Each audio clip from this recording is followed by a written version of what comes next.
Well, hello, friends. Mark Holmes here with my buddy Cowboy Joe Boo. And as always, thank you guys for watching, commenting, and subscribing to the Joe Boo Sports Report. Without you guys, this literally does not work. Let's get open for business and let's wake up the football gods up here. I'm back home from a long day of driving down the road and stuff, but it feels so good because, guys, we're 121 days, 55 minutes, and 45 seconds. So we're soon to be at 120 days before the kickoff of the 2019 season. I'm excited, man. There's been so much stuff to talk about that's been going on and things. You got DeMarcus Ware wanting to come back and coach. You got Dez Bryant back on the field. You got Travis Frederick looking great on the field in his comeback. You've got Jason Witten looking like a young man, even though he just turned 37. We've got the tail, though, of two contract negotiations. We have Amari Cooper, who the Dallas Cowboys are thinking about $16 million. But apparently, he's looking for a bit more than $16 million. And currently, Odell Beckham sits at somewhere around 18, who's the highest. And I say overpaid, but that's what the market is. And so Amari, who wants to get paid more than Dez Bryant did, playing a little bit hardball. But this feels like a deja vu moment because wasn't that kind of like where we were with DeMarcus Lawrence? Where the Cowboys were thinking 20 and he was thinking 23, something like that. But somewhere they met in the middle. But then we have my quarterback, Dak Prescott, who it's looking like somewhere around $30 million a year is what they're talking about. Jerry Jones says he believes that Dak Prescott has it, and he's going to be the guy to lead us in the future. And I know there's a lot of people out there that are losing their damn minds, and they're saying, you can't pay him. There's not enough tape on the guy. He had that slump in there. He's only good because of Zeke Elliott. So on and so forth. It was so funny because I remember seeing somebody posted that the Cowboys should tell him to take a 3-year, $45 million deal. If he doesn't like that, let him walk. I guarantee you if you do that, he would walk. I mean, anybody who has his numbers and his skills, I guarantee you, no problem. Somebody else going to pay me. I mean, for Christ's sake, somebody paid Sam Bradford $20 million last year. $20 million. You knew he wasn't going to make it past one game. But this is one of those things that kind of drive me crazy, and I want to play this because this just kind of gets under my skin, and we'll comment on it after it's done. This is a jumping off point. Russ, absolutely worth, I said, top 5 caliber quarterback, whether you actually rank him, however you do that or not, to me is kind of irrelevant. Top 5 caliber quarterback. Now we look out into the future because the one interesting one that we've been talking around here is what happens with Dak Prescott at a place where Jerry Jones loves throwing money at dudes, but none of us are under the impression that Dak Prescott is in the same stratosphere, breathing the same air as Russell Wilson and the guys setting these markets. No doubt. I mean, and Jerry Jones, it's funny because, remember, he came out and said, like, we're absolutely going to give Dak an extension, which is super odd to say. Yeah, look at my hand of poker. Is this any good? Are these the right cards, I wonder Dak? if he's going to make a bet video, too. And then he came out like a month ago, and he's like, well, he's got to take a team-friendly deal. So okay. Yeah, right. Which one is it? The Cowboys need to be very careful paying Dak Prescott. Would I give Dak Prescott an extension? Not totally yes. Because not here's quite a yeet, but a couple things. Like in September last season, everyone was talking like, what's wrong with Dak Prescott? He's not playing well enough. Then they traded for Amari Cooper, and his play elevated, which was a big part of it. He's got to have some people around him. But also, stop that crap. I'm sorry. I didn't. See, just pissing me off. I don't know any quarterback out there who's throwing to guys that shouldn't be in the NFL that is just doing it. Because if that was the case that you don't need people around, how come Aaron Rodgers wasn't in the damn playoffs last year? Big Ben had Antonio Brown, Juju Schuster, and all that. Was he in the playoffs last year? Was he? Was Matty Ice, who had the Julio Jones, who was leading the NFL last year? Sanu, Calvin Ridley? Was he in the playoffs? Was he? Huh? Don't give me this crap. Because we had, going into the season, they ranked us as the 30 worst NFL team as far as offensive weapons. I'm sorry. I didn't mean to get my pressure up. Also, the reality that, one, you have a new offensive coordinator in Kellen Moore. So what is he like?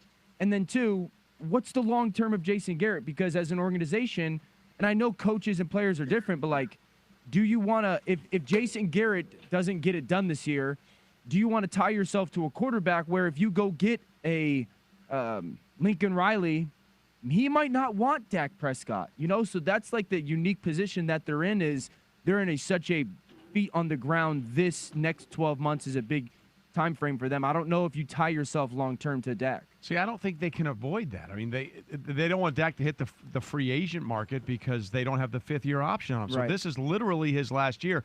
I think they're tied to Dak one way or the other, whether they want to be or not. The model, or that at least you got to look at the Kirk Cousins deal. That is somewhat of a short-term deal, and it's really financially not crippling in a way to say, can we get something done in this world? Not the Russell Wilson, Aaron Rodgers, probably what Jared Goff is going to be next in line for type thing where it's $30+ million. You've got to have some long-term vision with it. Which goes against what the Cowboys usually do with their franchise guys, because when you look at the Zach Martins and the Tyron Smiths of the world, those end up being longer deals than most of the market deals we see out there for a lot of guys. So, I don't know. That's interesting to me. When you look at the next crop, and we talked to Adam Schefter before, who mentioned there are a lot of quarterbacks and a lot of young quarterbacks with deals on the horizon when you look at Wentz and Goff and a lot of those names that are going to start to come up. Outside of maybe the obvious in Patrick Mahomes, who seems like he's a lock at this point. That's Hall of Famer Patrick Mahomes. I'll Put some get respect on that, man. I'll man, the respect that he deserved. Which of the young crop of quarterbacks do you look at and say, I'd be most comfortable getting that kind of payday? Easy answer, Carson Wentz. I am such a Carson Wentz believer and fan. Like, because of the way, I go back 2 seasons ago, because of the storybook ending of that year, the run and the underdog and Nick Foles' performance, we really lost sight of how incredible Wentz was that year. Like, and I've said this, Carson Wentz was doing stuff 2 years ago that Patrick Mahomes did last year. He was Mahomes before Mahomes. He was running around, shaking off guys, making crazy throws. Who is this guy? He was on track to have the who the hell are you? second season ever in the history of the NFL behind Marino. And so we lost sight of how great he was. And everyone goes back to, last year. Enough. I just can't take this crap anymore. Okay, so I took a couple of notes here because I got my little board here. We're talking about, he's saying, you're talking about paying Dak Prescott in that top 5 category and things like that, and he's not there yet. Now, let's hold up. Let's back this up here. First of all, Russell Wilson is now the gold standard at 35. You got Big Ben now at 34. You got Aaron Rodgers at 33.5. And you got Matty Ice at 30. Talking about Dak being at 30. Understanding that one thing always happens with quarterback compensation that people don't seem to understand too. The price always goes up. Generally speaking, teams spend about 15% of their cap on quarterback. Every year, cap goes up by about $10 million, which means that quarterback compensation goes up about $3 million. Excuse me, $1.5 million. So naturally, because inflation happens, as these guys reset, the numbers go up. But they're sitting there talking about Dak shouldn't get paid because he's not in that era of the top 5 quarterbacks. So I ask you, was Kirk Cousins in that realm of top 5 quarterbacks? Kirk Cousins, who's never won a playoff game, who's never even beat Dak Prescott? Was he in that stratosphere of those top quarterbacks? I don't think so. Maybe I'm wrong. And what did he do last year with a team that was at the NFC Championship the year before? Kirk Cousins? I'm sorry, Jimmy Garoppolo.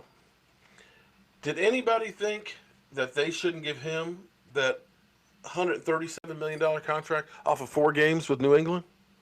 Did anybody say that maybe they need to be careful with that off of 4 games? And when you talk about rare air, because when he got his at the time, Matthew Stafford, who at one time was the top paid quarterback in the NFL, getting $27 a year. Did they say that, wait, the Lions need to be careful that he needs to take a home discount because their team sucks and they need to get more players around him? Did they do that? And as talking about Carson Wheelchair Wentz, you don't think that the Eagles need to be careful and wonder that a guy who's been injured 4 years out of the last 4 years, if maybe they need to be careful on a long-term deal that he may not still be upright? Come on, guys.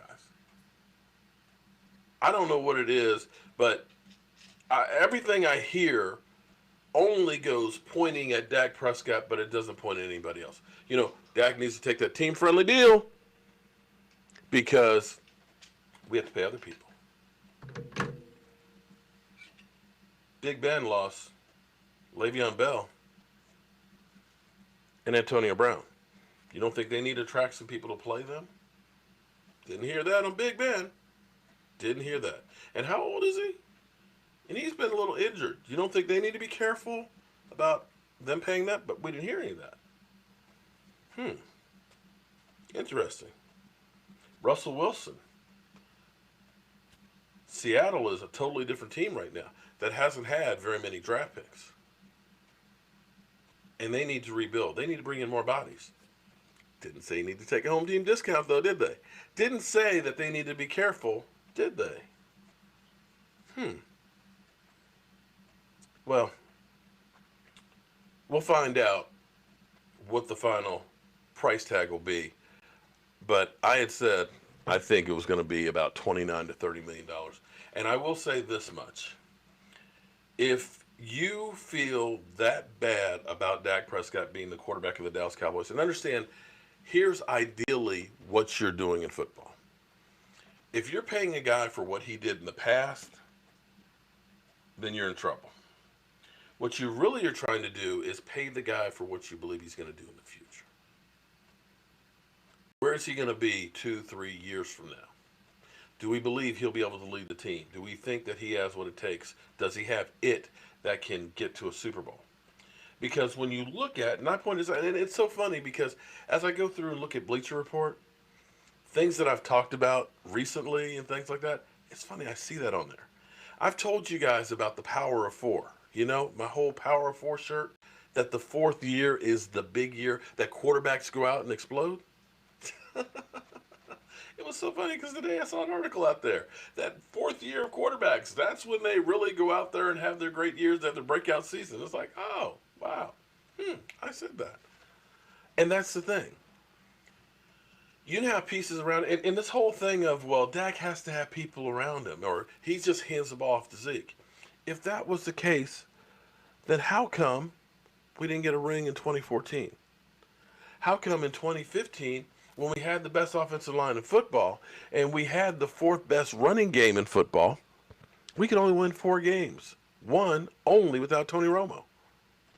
Clearly, there's a little more to it than just handing off the football. And I will point out one other thing, too. The gold standard of Tony Romo's career was the year that he got robbed. 2014, the catch, no catch. The amazing thing about that season is, because the team was balanced, Tony Romo was able to stay upright. And Tony Romo threw for less yards than Dak Prescott did this past year, that year. And that includes that first half of the season that Dak Prescott looked like garbage. In that season, Tony Romo had one game of over 300 yards. And if you look back at Troy Aikman, the Hall of Famer, some people say the best quarterback ever, he only had one season of 20 or more touchdown passes. Because that's what this team is predicated on. Balance on offense and defense, running the football, and running out the clock.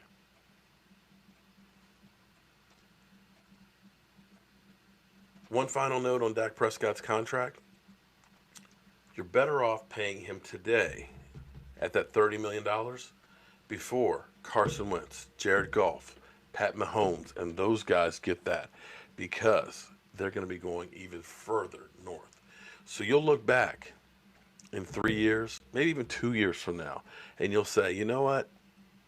That pays a bargain.